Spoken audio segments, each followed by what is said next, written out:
Olá, tudo bem com vocês, pessoal? Sejam muito bem-vindos a mais uma edição do nosso PageCast. E hoje já tive uma experiência incrível, a gente estava tomando um café agora com a Andrea. Nossa conversa foi quase que uma entrevista de verdade, pelo menos eu esqueci o tempo passando da gente conversando. E falando um pouco aqui da Andrea, que hoje é a nossa convidada especial, eu quero ver se eu acerto o seu nome na questão do sobrenome, tá? Andrea Milteman. Mittelman. Milteman. Beleza. É difícil, agora se eu falar o outro. A Andrea, com uma carreira de 28 anos em marketing, experiência digital, trabalhou na Sanofi, na Pfizer, é graduada em comunicação com foco em propaganda e publicidade, administração e marketing, Fundação Álvares Penteado na FAAP, além de especialização em gestão e comunicação em saúde pela escola da ECA da USP. Então, dispensa comentários aí, é uma honra ter você aqui com a gente, Andrea. E eu queria que você começasse, se possível, falando um pouco sobre você, sobre a sua carreira, falando um pouco sobre até a sua parte pessoal, de vida, tudo, para o pessoal que ainda não te conhece poder saber um pouco mais de você.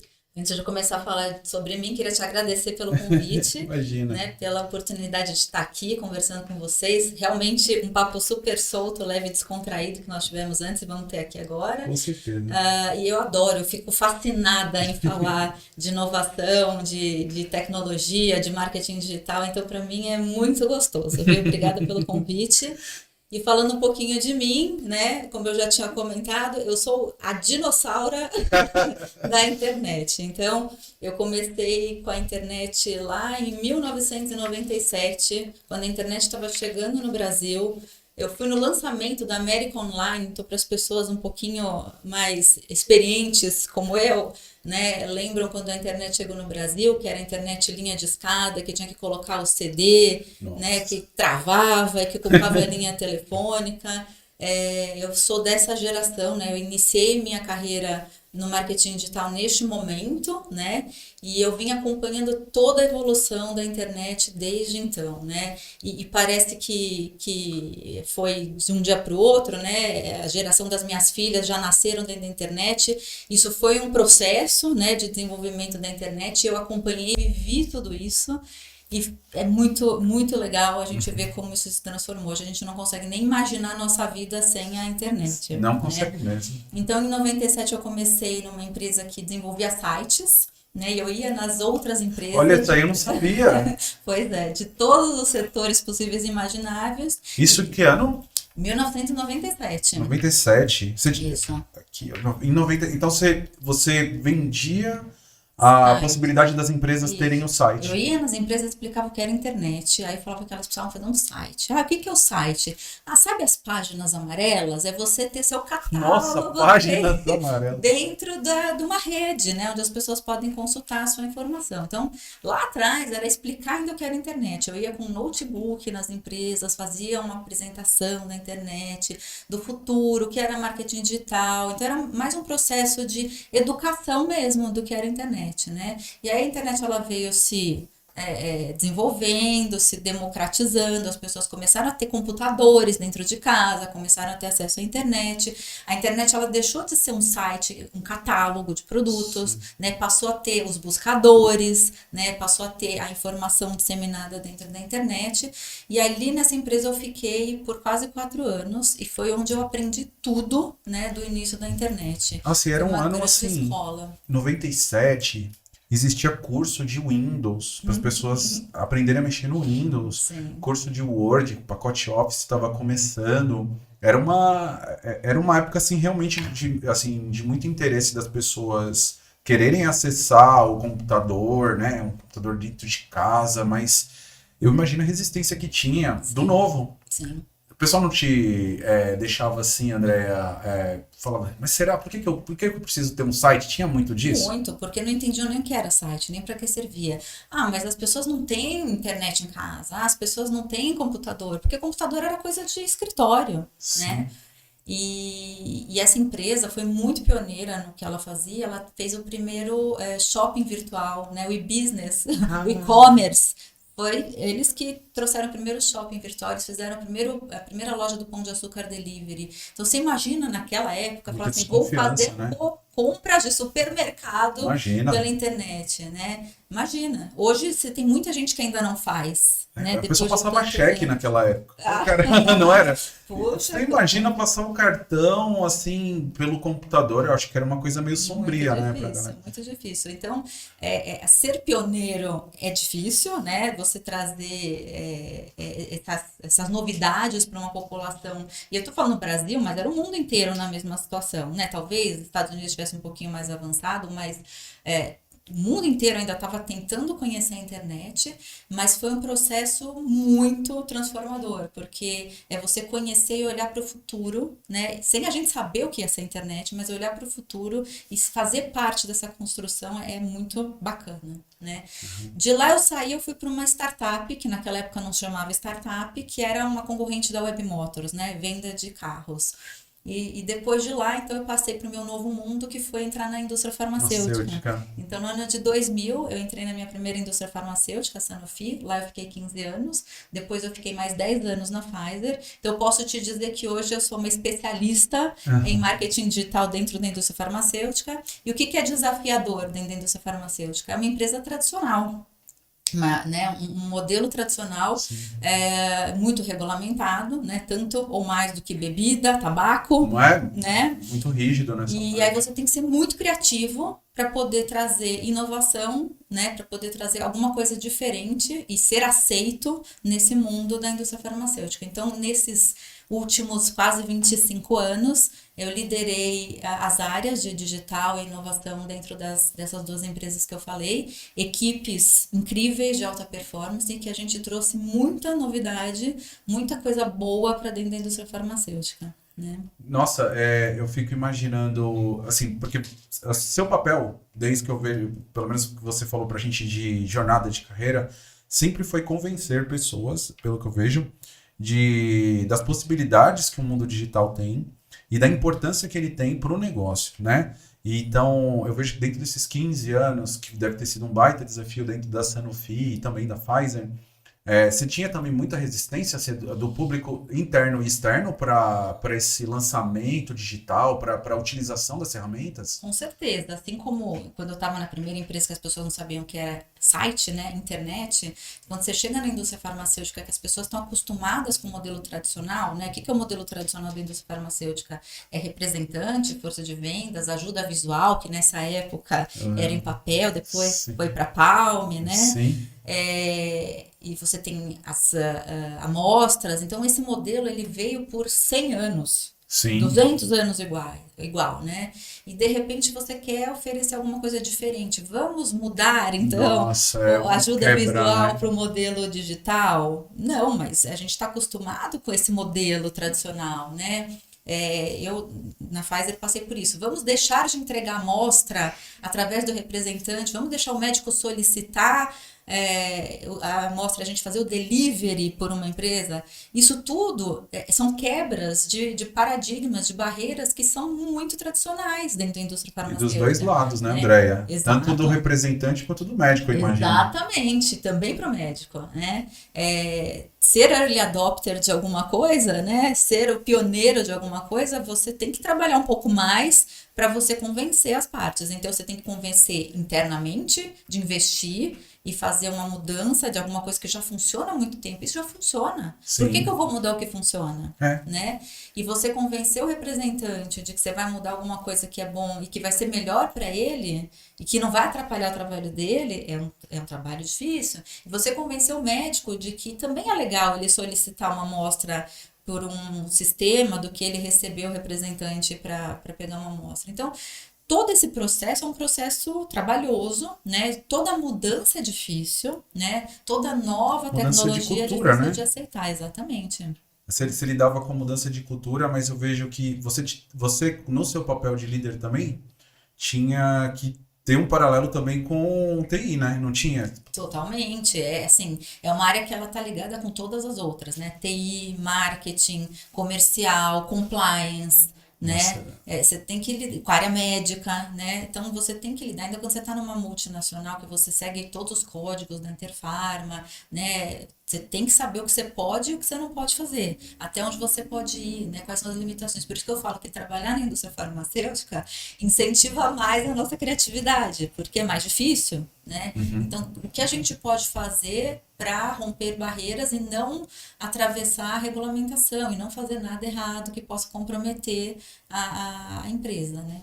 Legal. Eu vi que quando a gente estava tomando café lá em cima, você falou um pouco de um case que eu achei muito interessante, que eu acho que contextualiza até essa questão de mudança de cultura. E que vocês tiveram. Acho que vou até deixar você falar um pouco desse case, acho que foi na Pfizer. Me fala um pouco desse case interessante, que a gente conversou agora no café da manhã, para que a galera mate a curiosidade dela e que você fale um pouco dele aí. Muito legal. Toda nova tecnologia, né, ela precisa de um tempo para amadurecer, para as pessoas conhecerem e entenderem, né? Então, hoje a gente fala de inteligência artificial, eu sou a maior apaixonada por inteligência artificial. ChatGPT, Copilot no meu celular e tudo eu vou consultar a minha inteligência artificial. E eu acho que muita gente hoje também está utilizando com bastante frequência a inteligência artificial. Mas vamos voltar 6 anos, 7 anos? Quem usava inteligência artificial? Ninguém, né? Alguém pode, né? As pessoas podem lembrar do Watson da IBM, né? Que começou a ter propaganda, se falar do Watson da IBM. Naquele momento eu falei, puxa, vamos fazer alguma coisa com a inteligência artificial, com o Watson, né? A gente nem sabia como, de que maneira fazer isso, mas aí surgiu o lançamento de um produto bastante inovador para câncer de mama metastático e que a gente poderia utilizar a inteligência artificial para ajudar rapidamente a adesão do médico a esse produto, né? Qual que era a questão? Esse produto ele tinha 3 grandes estudos que o médico precisaria ler milhares de páginas para entender tudo que o produto trazia, desde interação medicamentosa, reação adversa, todo São o muitas benefício, nuances, né? exato. E todo o benefício que o produto poderia trazer para as pacientes, né? E como ele se diferenciava, como ele poderia substituir ou usar em conjunto com outros produtos.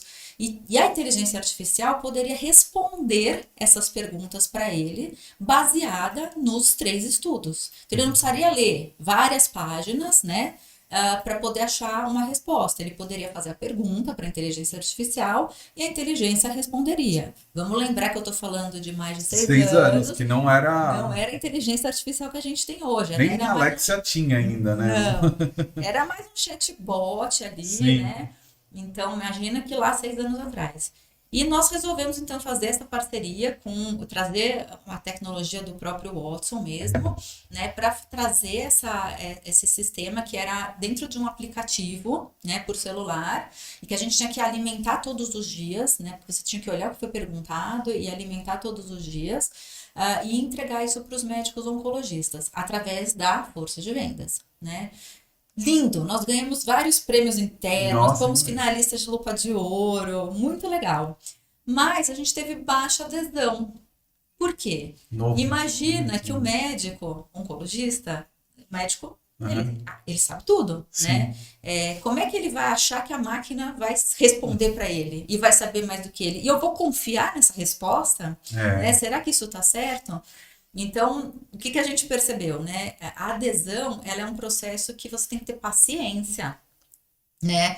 Não adianta falar assim, eu vou investir, vai dar certo logo de cara e tá tudo bem.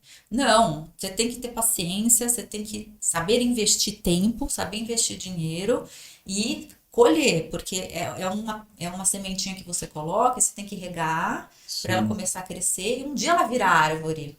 Mas a gente precisa de tempo para ela virar árvore, né? Sim. E é um pouco das coisas que às vezes as empresas não aguentam esperar. Precisa do retorno. O resultado tem que ser muito imediato. Você tinha muito isso? Por exemplo, eu imagino que você devia ser cobrado de todos os lados. Da força de vendas, da empresa, olha, estou investindo em tecnologia, em marketing digital. Qual que era a pressão nesse quesito, eu digo, de retorno? Você era muito pressionado em retorno, assim, rápido? Não, no início, a área de marketing digital era mais uma área que ninguém dava bola. Então, ficava lá, era barato, fazia um site, entregava um aplicativo, dava resultado. Mas a gente teve um grande alavancador, que foi a pandemia. né? Então, quando aconteceu a pandemia e a gente já tinha tudo construído, tudo pronto, aí eles entenderam, olha só, nós investimos X tempo, X anos nessa área e agora, no dia seguinte do lockdown, a gente continua trabalhando porque a gente continua tendo a expertise. Então, eu nunca trabalhei tanto na minha vida Como na quanto pandemia. na pandemia, Imagino. né? Onde a gente já tinha a experiência de ter representantes virtuais, que a gente já tinha testado Isso foi antes, fundamental. distribuição de amostra por outros Ele- meios que não o meio do representante, a própria plataforma de visitação à distância, a gente já sabia isso, a gente já conhecia isso.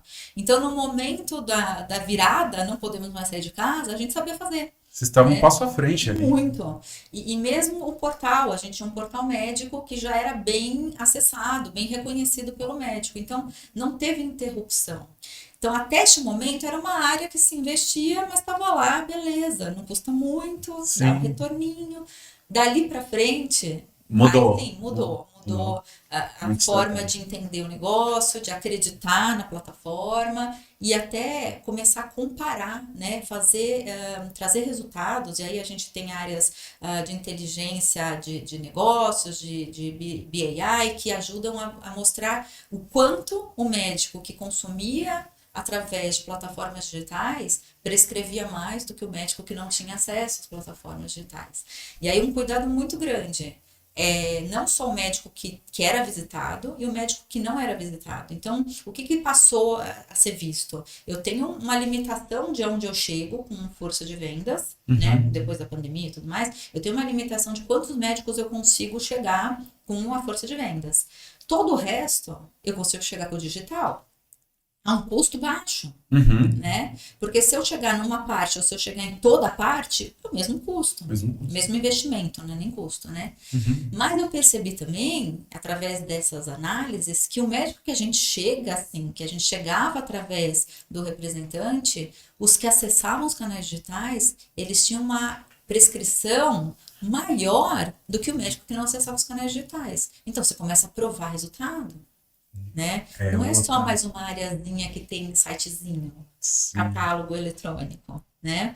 É relevante, porque você começa a oferecer produtos e serviços relevantes para a prática médica com resultado. Com resultado. Você consegue, a gente falou um pouco disso antes, né?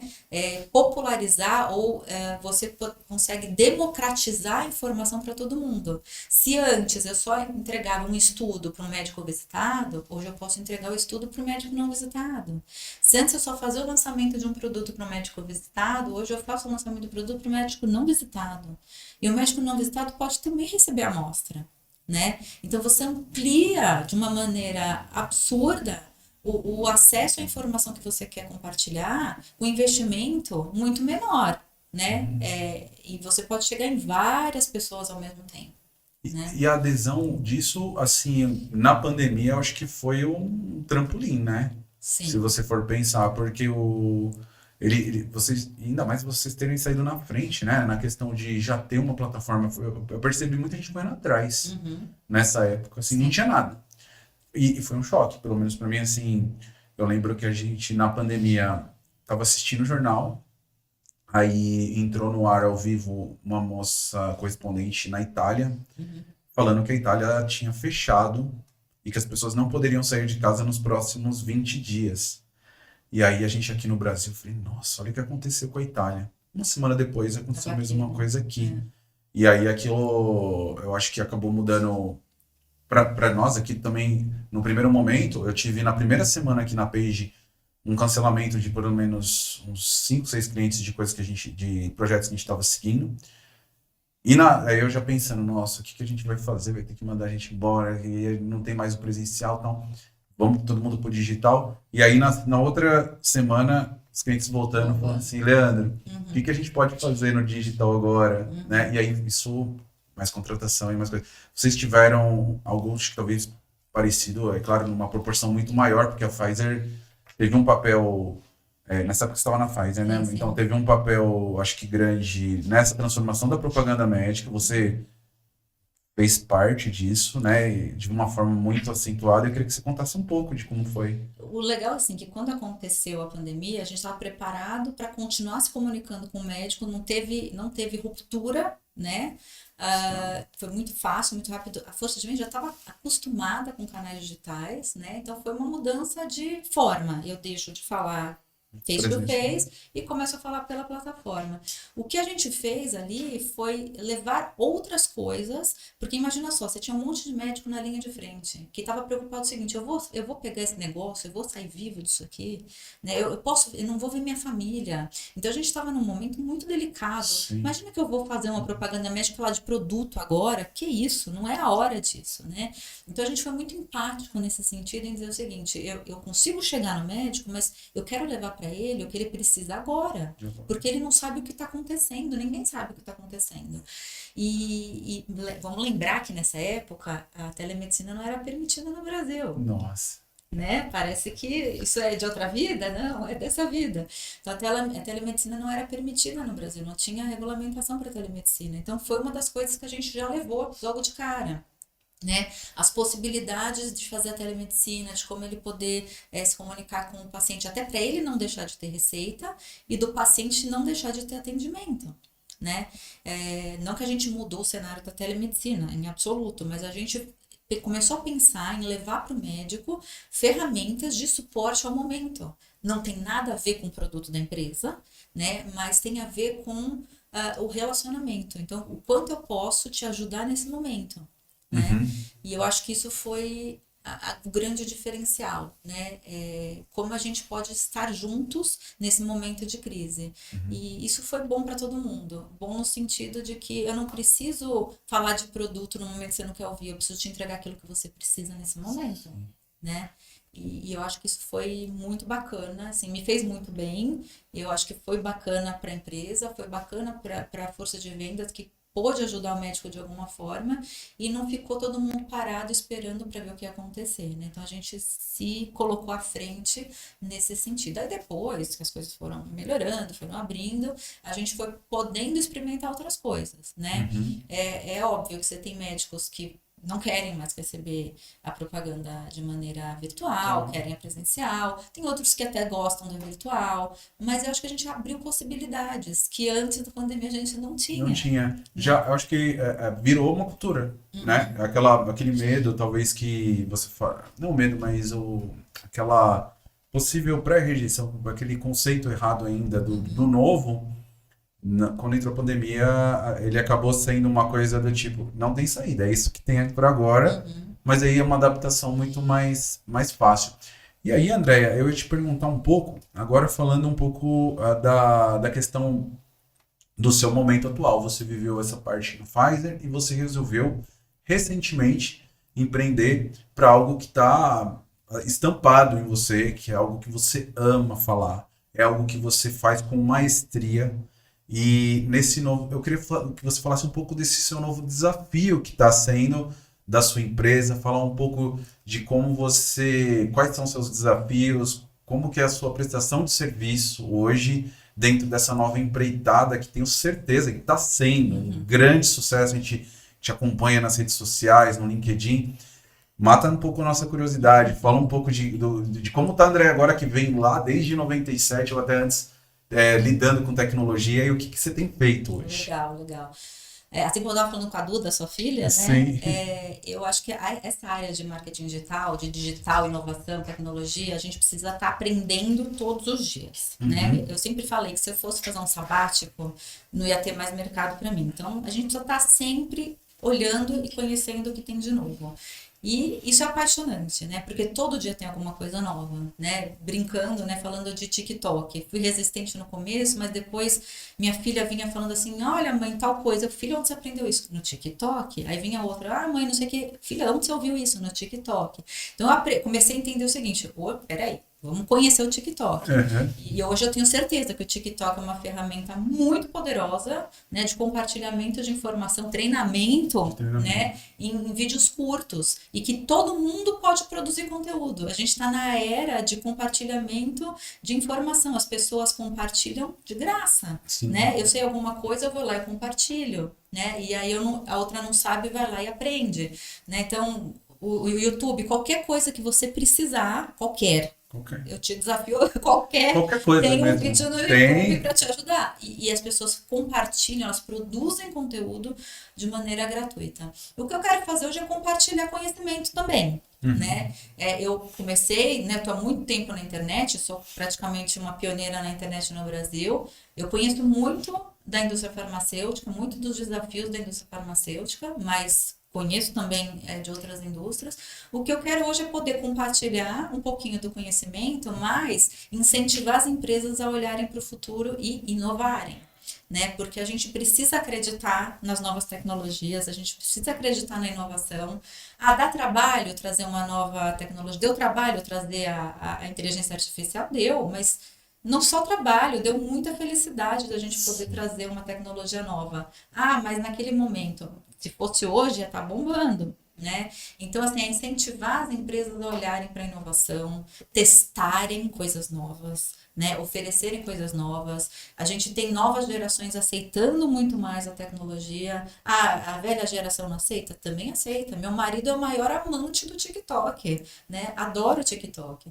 Então, assim, é a gente não ter barreiras, né? Ajudar as empresas a quebrarem os preconceitos e olharem para todas as plataformas, a tecnologia para fazer diferente. Né? Um treinamento de uma maneira mais lúdica, com gamificação, né? Uma abordagem, um lançamento de um produto usando uma inteligência artificial ou usando, de repente a gente aprendeu muito isso na pandemia, não preciso fazer grandes congressos, convenções de lançamento, a gente pode compartilhar isso com muito mais gente de maneira virtual, remota. Eu posso trazer grandes especialistas de fora para falar. Recentemente o Kotler esteve na SPM fazendo uma palestra. Não teve uma pessoa da área que não postou, né, que viu o Kotler. Kotler é o papa do marketing, né? Já está com mais de 90 anos, não pode viajar para o Brasil.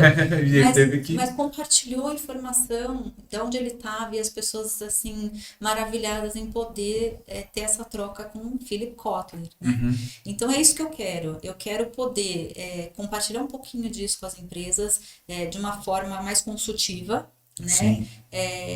Trazer um pouquinho desse conhecimento e buscar a inovação junto com as empresas para que elas tenham mais visibilidade, para que elas tenham mais vendas, para que elas ampliem a sua área de atuação e, obviamente, aumentem mais resultados.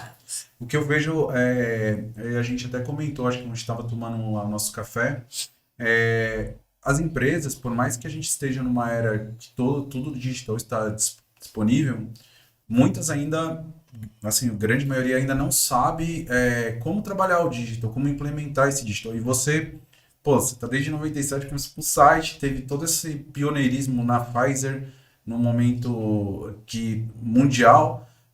Então, as possibilidades que eu vejo de você poder contribuir com isso para os clientes que ainda não implementaram, ou não sabem como implementar, é muito grande. E que a pergunta que eu faço em relação a isso é: quais as dicas básicas que você daria para as empresas que querem implementar ou que já têm algo, mas que não sabem como fazer essa mudança de chave dentro, né? Porque existem, que você falou, resistência de mudança de cultura, tudo. Você também auxilia, né, nos serviços que você presta, você auxilia hoje, porque você teve que fazer isso na prática, né? Entender como os representantes iriam reagir, como que os médicos iriam reagir. Então, isso hoje, quais as dicas que você daria para as empresas que desejam, né, ter uma mudança de de tecnologia dentro da corporação. E como você, Andréia, hoje com a sua empresa, pode ajudar essas empresas? Você já deu a resposta praticamente, né? É colocar o cliente no centro. Hoje a gente está falando de experiência do cliente, usando a tecnologia. Ou não, a gente pode entender que às vezes a solução não é só com a tecnologia. Então a gente precisa pôr o cliente no centro, entender a necessidade do cliente, né? Trazer possíveis alternativas para a necessidade do cliente. Aí sim, pensar nas soluções, né? Fazer o protótipo e testar. Isso é um pouquinho do design thinking. A gente vai entrar nisso, né? aqui, agora na sequência. Mas a metodologia é essa, é colocar o cliente no centro. Colocando o cliente no centro, aí a gente vai, né, a dica é essa, entender a necessidade do cliente. E aí, entendendo a necessidade do cliente, é buscar alternativa tecnológica para isso. Eu estou com uma dificuldade em ampliar a minha carteira de cliente, eu posso utilizar as redes sociais para ampliar meus horizontes. Hoje, a gente consegue segmentar bases e buscar os clientes que a gente quer através das redes sociais, né? Mas eu também posso ir num congresso, eu também posso ir numa feira de tecnologia, eu posso ir numa feira médica? Pode, né? Mas é buscar alternativas que também o marketing digital oferece para as empresas e geralmente num investimento mais baixo. Né? O digital, ele é mais barato. Sim. Né? Então, a gente pode lançar mão de alguns artifícios, né, que engajem mais, né? Então, a gente está falando um pouco de treinamento. Sim. Se eu voltar lá no passado e pensar que antigamente as pessoas estudavam num manual impresso de 300 Sim. páginas, qual era o engajamento disso? Nossa, muito Se hoje a gente consegue dar uma plataforma com gamificação ou trazer vídeos curtos, práticos, numa linguagem suave, que a pessoa possa estar vendo vídeos de 5 minutos e aprendendo de maneira gradativa. Qual é a diferença do engajamento de uma coisa para outra? Né? Então, é analisar a necessidade que o cliente que está no centro tem, como a gente pode atender essa necessidade, dando a melhor experiência para esse cliente, porque a experiência é tudo hoje. Sim. Customer Experience é a palavra da vez, né? Então, dá a melhor experiência para esse cliente e no final a gente vai ver que o investimento é até menor, porque você conseguiu com um esforço menor engajar mais, né? Engajar mais pessoas. Então, acho que a dica é cliente no centro e não tenha preconceitos, né? Ou seja, Adesão à tecnologia, a qualquer plataforma. Então, assim, se para mim eu acho que TikTok não é minha praia, vamos conhecer o TikTok. Puxa, é legal pra caramba, né?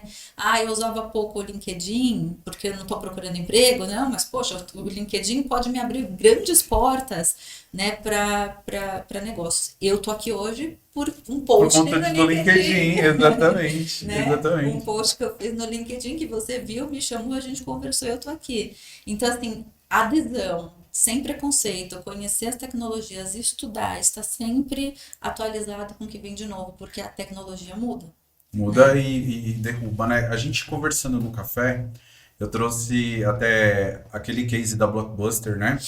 E da Netflix, que eu tinha te falado. Esse momento que teve da Blockbuster e da Netflix, eu vi tem aquelas séries do The History, que eles trazem as grandes empresas que mudaram o mundo, né? E a Netflix hoje é uma das empresas que impactaram demais o mundo nesse sentido. E aí, gerou um insight quando a gente estava conversando dessa resistência, às vezes, que os clientes têm, né? E das grandes empresas que já têm algo consolidado. Igual você falou que em algumas empresas que você trabalhou, que já existia algo consolidado, você era uma área ali de praticamente pesquisa e desenvolvimento de coisas, de tecnologias que poderiam ainda existir. E quando aconteceu, se você não tivesse o plano B, que era a sua área que já estava pronta e já fazendo e acontecendo, poderia ter uma dificuldade maior, né? Então, eu vejo que tem clientes que às vezes falam assim, Andréia, meu negócio já está rodando. Ele roda da forma ainda, talvez não mais digital, ou não uso tanto marketing digital para minha empresa, mas ela roda. E eu não vejo por que investir nisso. Algumas empresas podem pensar dessa forma. E se eu resgatar aquele case da Blockbuster, que era a grande empresa de entretenimento mundial, e que ela perdeu lugar para a Netflix, que foi fundada ali por 2 irmãos, né? e desses dois irmãos aí que começaram a pensar em CD e mandar por correspondência, que a Netflix era isso, né? Você mandava o CD por correspondência, ele chegava dois filmes para você e você não precisava devolver ele naquele momento, né? Você devolvia ele para resgatar mais dois, você devolvia esse um ou dois que você tinha pego e pegava outros novos. Então as pessoas tinham essa rotatividade e não tinha multa ali. E depois ela foi crescendo, investiu no streaming e outras coisas e chegou até o ponto de uma crise, né? Que nem eu tinha falado para você de mundial que teve da queda da Bolsa de Valores.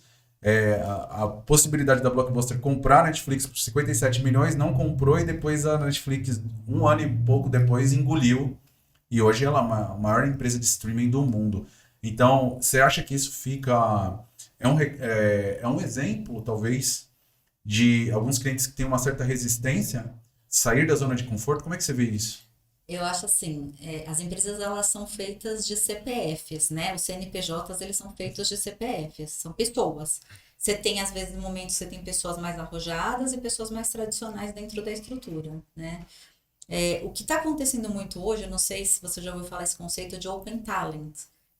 São pessoas que dedicam parte do seu tempo, que são remuneradas por hora, por projeto, que tem muita expertise e que contribuem com as empresas. Então, o que está acontecendo hoje? Às vezes você não tem dentro das empresas as pessoas arrojadas para pensar fora da caixa. Então, vamos pensar lá na Blockbuster, eles tinham lá todo mundo tradicional e não tinha uma cabeça, tipo os caras, os irmãos da Netflix, para pensar em alguma coisa arrojada. Ah, mas eu não vou colocar um diretor sênior de inovação aqui, porque eu não tenho budget para colocar um diretor sênior, não tenho headcount para colocar um diretor sênior. Hoje, até o mundo corporativo está mudando. Você não precisa ter a função lá dentro. Você contrata um CMO as a service, tá na moda agora. Né? Você tem pessoas que vão te ajudar no teu negócio com uma dedicação parcial de tempo e trazer essa inovação.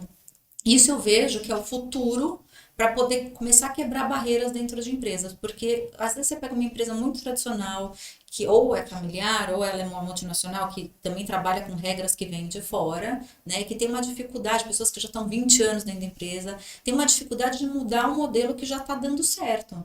Se dá certo isso, por que eu vou mudar? Você tem que mudar quando você faz a matriz SWOT, porque você tem ameaça.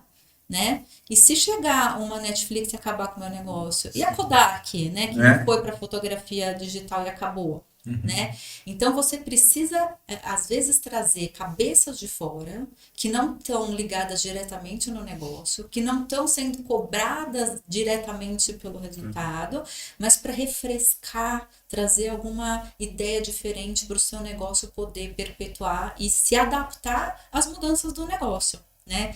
Tem resistência? Sim, sempre, em todas as empresas. Mas eu acho que a gente pode trabalhar com essa possibilidade, hoje é muito legal, de trabalhar com essa possibilidade de trazer algumas outras ideias de fora. Startups, por exemplo. Trabalhei muito com isso, né? A indústria farmacêutica tem um modelo mais lento, né? De aprovar uma proposta, de fechar um contrato.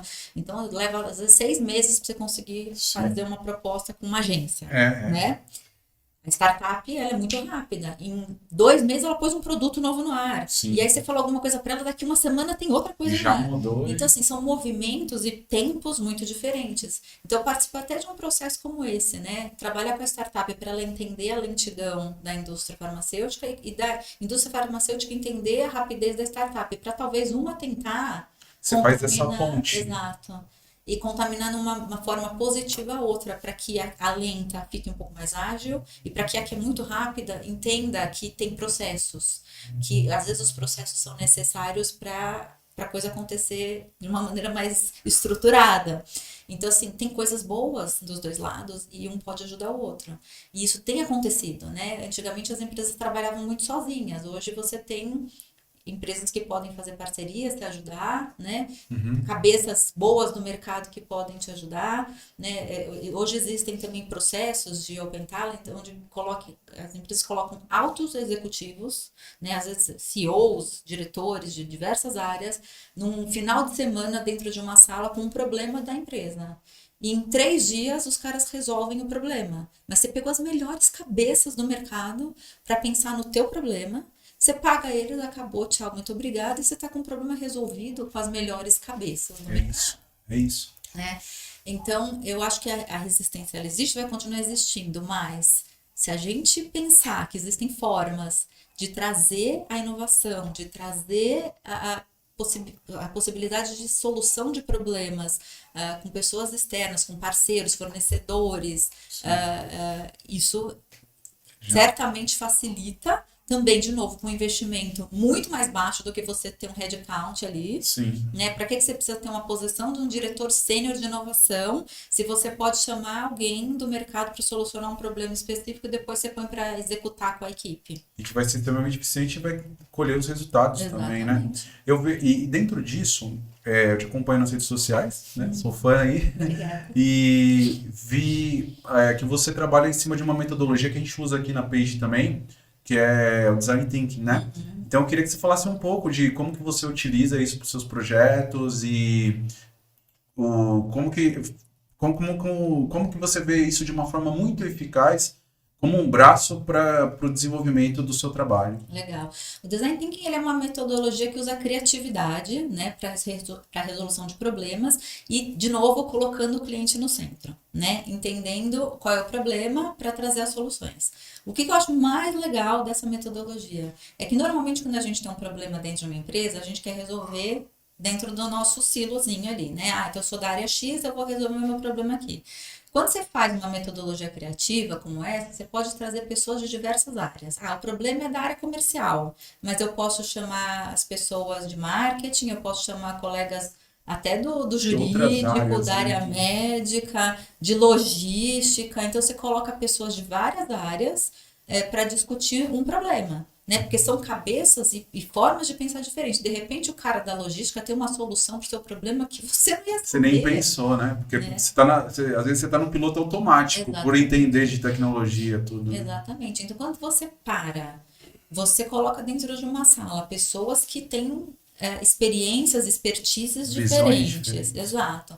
Numa metodologia criativa e descontraída, onde você entende a necessidade do cliente, coloca possíveis soluções para este problema, seleciona as melhores opções, né, prototipa e testa, né, você consegue ter uma solução rápida, né, de um problema e com certeza é mais efetiva do que se eu fizer sozinha. Tem um alicerce, eu acho, né, ali para quando você vai desenvolver esse projeto e apresentar ele. Ele passou por várias cabeças ali, né, várias possibilidades de coisas que poderiam dar errado. E quando você prototipa no Design Thinking, é mais de um protótipo que você faz geralmente? Ou você cria um protótipo e depois você reavalia aquele protótipo? Como é que funciona essa? Geralmente é escolhido, né, em comum acordo com todo mundo o melhor. que faz mais sentido. Perfeito. Mas não necessariamente o que faz mais sentido vai dar certo. Né? Então, nessas sessões sai um monte de ideias. E aí não se joga fora as outras ideias, né? Você deixa lá no parking lot, que a gente brinca, deixa lá no estacionamento. Mas tem que escolher uma ideia, às vezes duas, dependendo do que for, né? Depende da verba que você tem também. Pode escolher dois tipos de abordagem. E vamos testar e ver qual funciona. Pode funcionar, pode não funcionar, você pega uma segunda alternativa, né?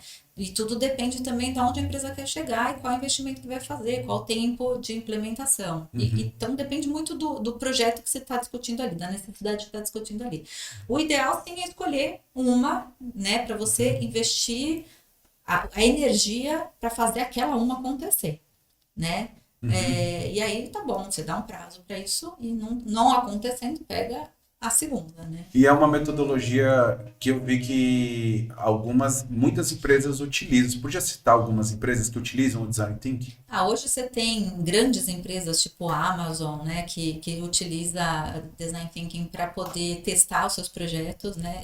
Eu não sou uma expert no que os outros estão fazendo, mas assim, até projetos de engenharia e arquitetura são feitos em sessões de Design Thinking por grandes empresas mesmo, e que trazem soluções rápidas. Como eu falei, né? Às vezes as startups, elas são muito mais soltas para poder trazer soluções do que empresas maiores, né? Mesmo que você tenha mais dinheiro e mais mão de obra ou pessoas especializadas, às vezes as empresas mais soltas e criativas e que não estão tão apegadas, né, a um modelo, a estruturas engessadas, elas conseguem trazer soluções. Mas empresas grandes têm tido resultado, né, em projetos grandes, como eu falei, de engenharia, né, que fazem toda a diferença numa empresa grande como essa, né? Perfeito. E aí a gente foi muito legal saber essa parte de como que você articula os projetos, né? E como que a utilização do design tem que se dar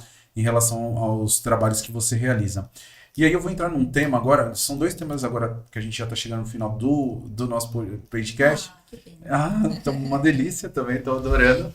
Inclusive eu falei que a Andréia, gente, ela, assim, no café que a gente teve ali, que a gente estava conversando, ela é uma pessoa super mega antenada em tudo que você imaginar que sai aí de tecnologia nova e tudo.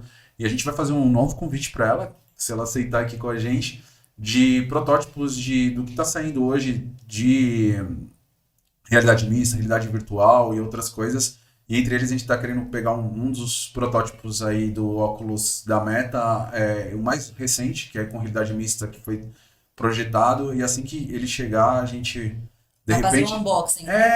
Um unboxing, exatamente. Eu acho que é entender, ver como ele funciona, qual a experiência que você teve. A gente não sabe o que vai virar ainda, né? Acho que chegou até a gente tomando café lá, a gente conversando, chegou numa indagação, e que eu achei muito legal da parte dela, levantar a mão ali para falar assim, ela é uma forte adepta à tecnologia, porém, ela colocou uma ressalva em relação à nossa convivência de pessoas, né? Esse equilíbrio entre utilização da tecnologia de uma maneira saudável.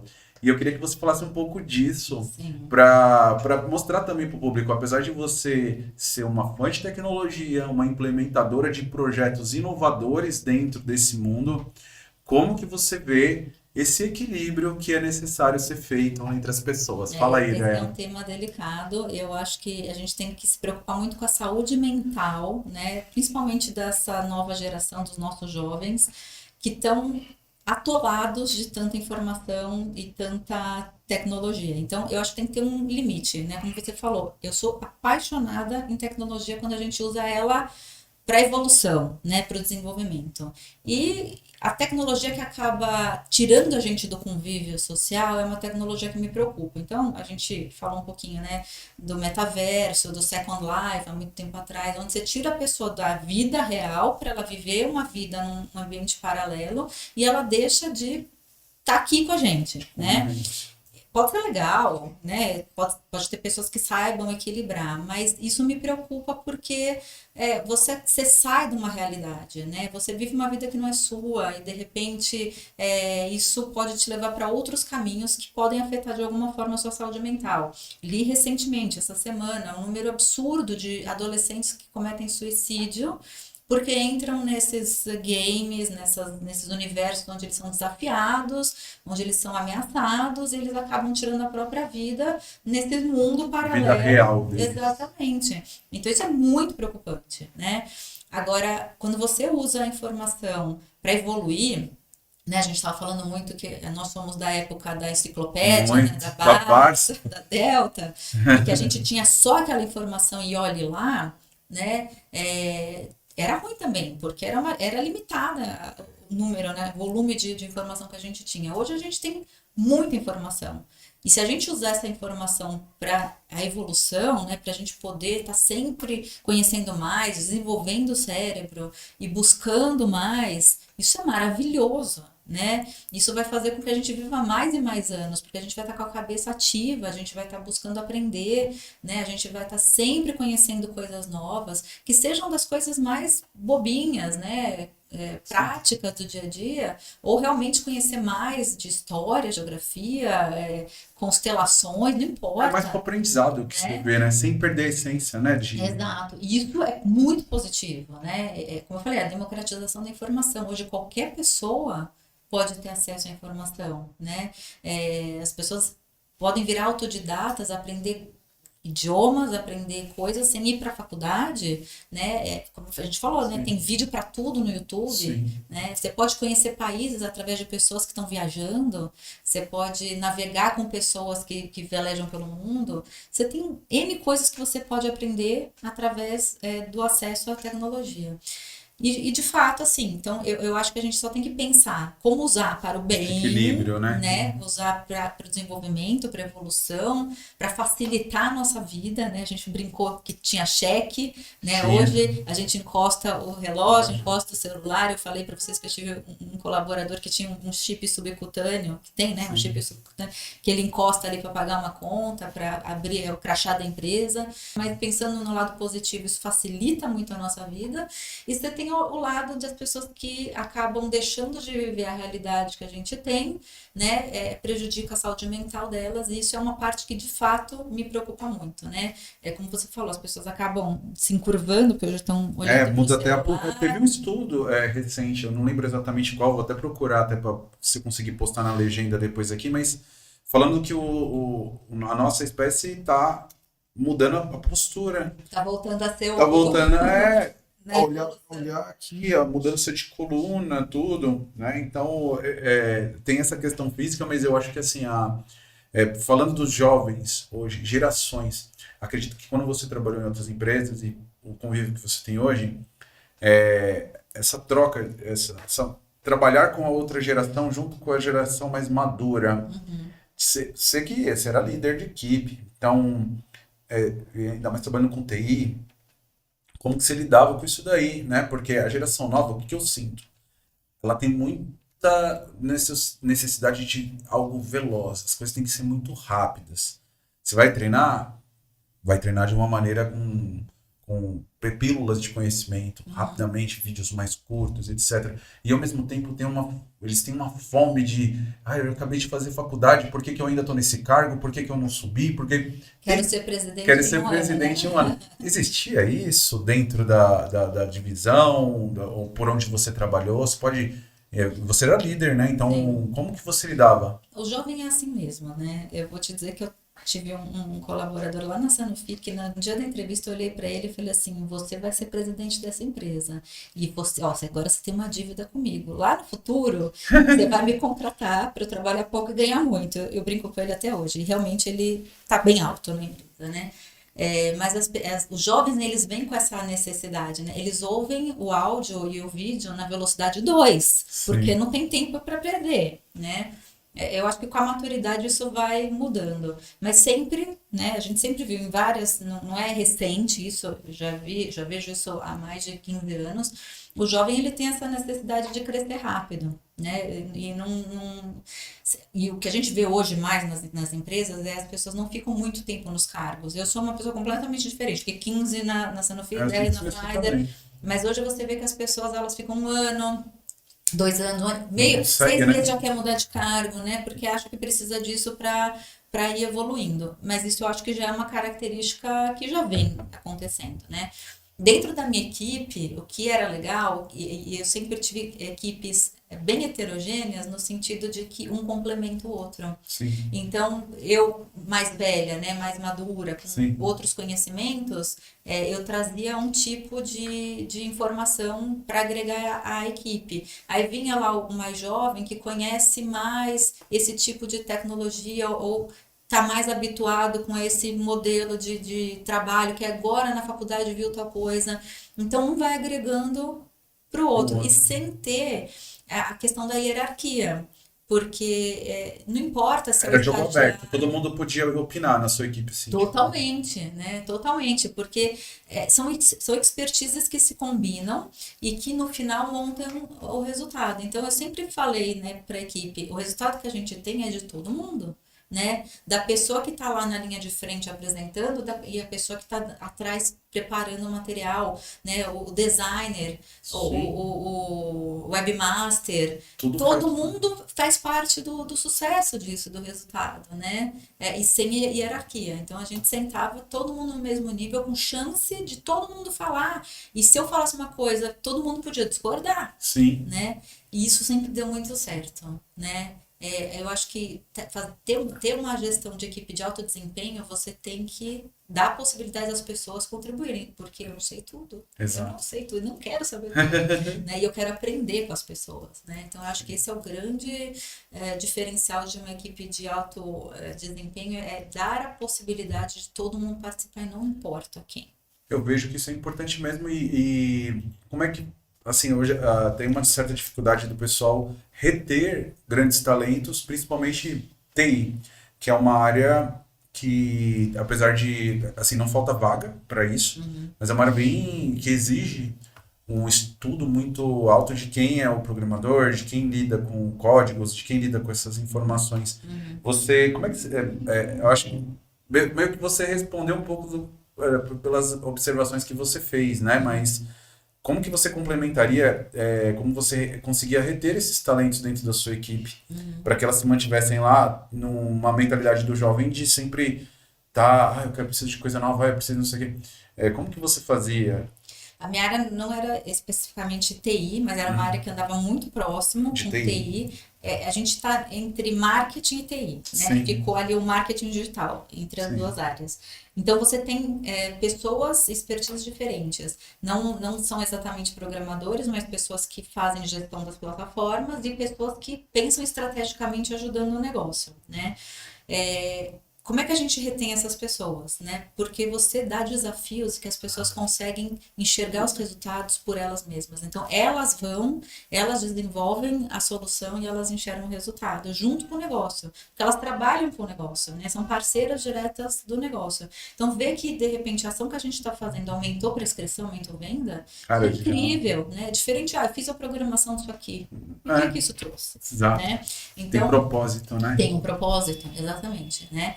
Mas eu tenho uma questão também, eu gosto de desenvolver pessoas e eu fico muito feliz quando as pessoas crescem, mesmo que o final disso seja eu perder a pessoa, mas eu prefiro perdê-la para dentro, não para fora, Exato. né? Então, estava falando nos últimos tempos lá na Pfizer que eu não queria o palco, eu não precisava do palco, eu queria que eles estivessem na linha de frente para ganhar essa visibilidade e poder ter o reconhecimento dentro da empresa. Porque eu queria que eles fossem reconhecidos dentro da empresa e não fossem buscar fora, né?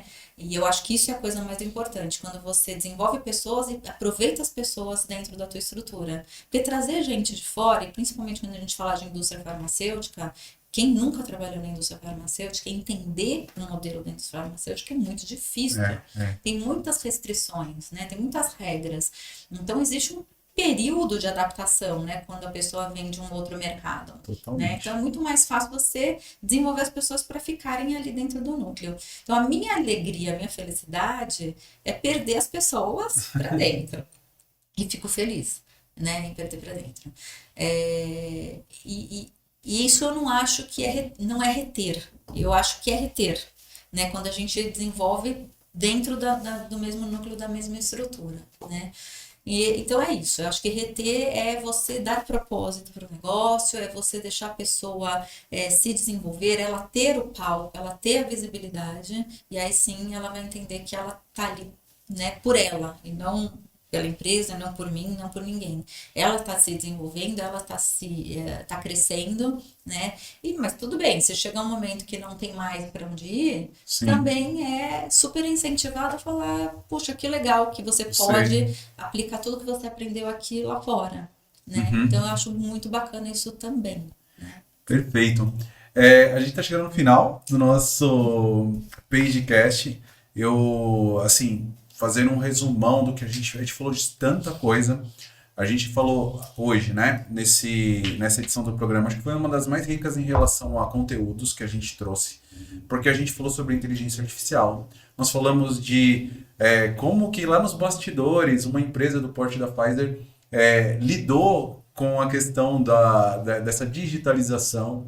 Falamos com uma líder incrível, que é a Andrea, que trouxe para nós muitos insights aqui nesse programa sobre diversos temas, sobre a questão de metodologia, igual design thinking, as possibilidades que as empresas têm, e levantou os alertas das pessoas olharem para dentro de casa e pensarem no digital como uma forma de negócio para ontem, né? Porque o mundo está aí, está sempre em constante evolução. Então, eu só tenho que agradecer demais, porque você aceitou nosso convite de primeira, assim, para vir falar aqui nos estúdios da Page, que está com uma proposta parecidíssima de verdade com o que você trouxe para a gente como proposta, que é popularizar as informações, popularizar os canais de informação com pessoas especializadas no negócio, né? Hoje a gente recebeu o Fernando, recebeu você, e a gente vai colocar isso nas redes, né? A ideia é que a gente coloque no TikTok, coloque no YouTube a partir de janeiro, que é a nossa ideia. E a partir daí, vários outros programas vão estar sendo publicados por nós, sempre trazendo convidados, vai ter outros convidados também. E eu quero que você se considere da casa aqui com a gente, aqui da Page, porque eu acho que assim, eu conheço a sua carreira, acompanho pelo LinkedIn, eu acho que alguns trabalhos talvez a gente tenha até feito em paralelo na Sanofi por algum meio, né, que a gente estava desenvolvendo, talvez até lá na parte de VAs digitais, que a gente era uma empresa que eu trabalhava em outra empresa, ajudava nisso. Mas o diálogo hoje acho que foi incrível. É aquele negócio, a gente se conhece no digital.